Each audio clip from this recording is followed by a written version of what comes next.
28% நீங்க எல்லாரும் பே பண்றீங்க. அந்த வரி வசூல் பண்ணது எவ்வளவு, அதை எவ்வளவு பகிர்வு கொடுத்திருக்காங்க அப்படின்னு பார்ப்போம். உத்தரப்பிரதேச மாநிலத்துல 18,880 கோடி இந்த வருஷம் வசூல் பண்ணது. அவங்களுக்கு ஒன்றிய அரசு திருப்பி கொடுத்த பணம் 13,089 கோடி. நீங்க பாத்தீங்கன்னா ஒரு 70-80% வரி பணத்தை திருப்பி கொடுத்திருக்காங்க. பீகார் மாநிலம் கேள்விப்பட்டிருப்பீங்க, அது ரொம்ப பின்தங்கிய மாநிலமா தான் இன்னும் இருக்கு. அந்த மாநிலத்துல ஜிஎஸ்டி வரி வசூல் பண்ணது 4,731 கோடி.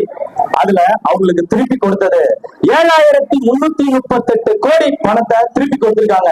பாத்தீங்கன்னா 220% அதிகமா கொடுத்திருக்காங்க. அதுக்கு அடுத்ததா ஒரு மாநிலம் மத்திய பிரதேசம்.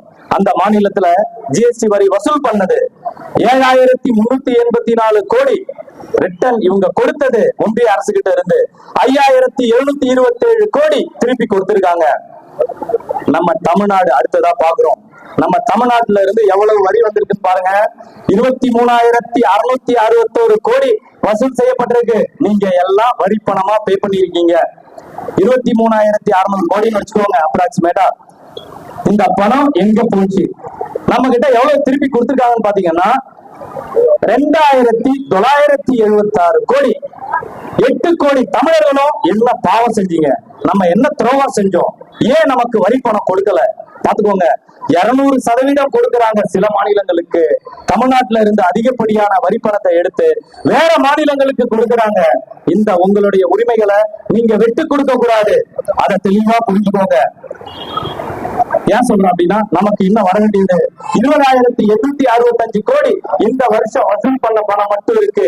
அந்த பணத்தையாவது கொடுங்கன்னு சொல்லி நம்மளுடைய தமிழக முதல்வர் தளபதி ஸ்டாலின் அவர்கள் அறிக்கை கொடுத்தாங்க. இந்த பணத்தையாவது திருப்பி கொடுங்க.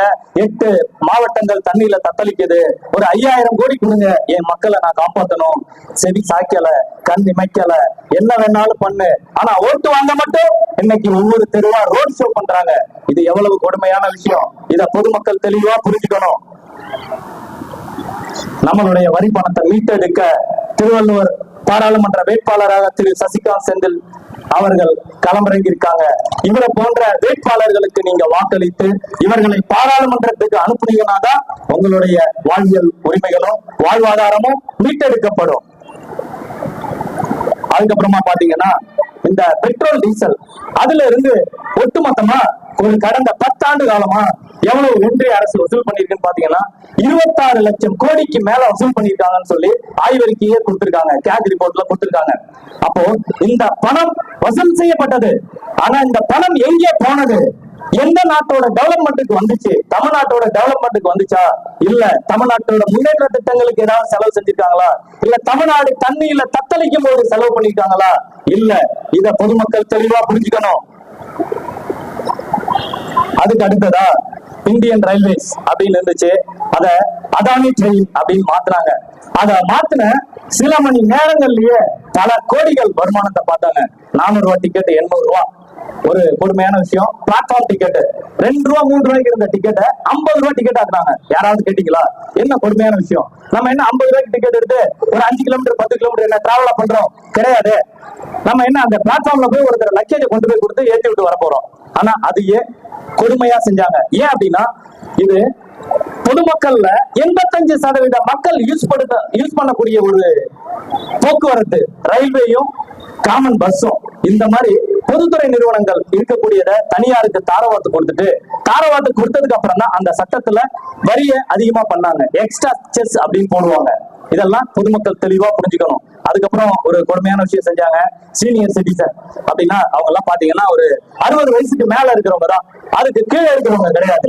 60 வயசுக்கு மேல இருக்கிறவங்களுக்கு ஒரு சலுகை இருந்துச்சு. ஒரு 50% நீங்க டிராவல் பண்ணலாம். ஒரு 500 ரூபாய் டிக்கெட்னா 250 ரூபாய் கொடுத்து வயசானவங்க நீங்க ஒரு இடத்துல இருந்து இன்னொரு இடத்துக்கு டிராவல் பண்ணலாம் அப்படின்னு இருந்துச்சு. அதை எல்லாத்தையும் மாத்தி அமைச்சுட்டாங்க. எவ்வளவு கொடுமையான விஷயம் பாருங்க. அந்த சட்டத்தை சீனியர் சிட்டிசனுக்கு கொடுத்திருந்த சலுகையை ரத்து பண்ணதுனால மட்டும் ஒரு ஆண்டுல 1,500 கோடி ரூபாய் வருமானம் ஈட்டி இருக்குது அதானி ட்ரெயின். அதானி என்ற ஒரு தனி நபர் லாபம் காணுவதற்காக 1,500 கோடி ரூபாய்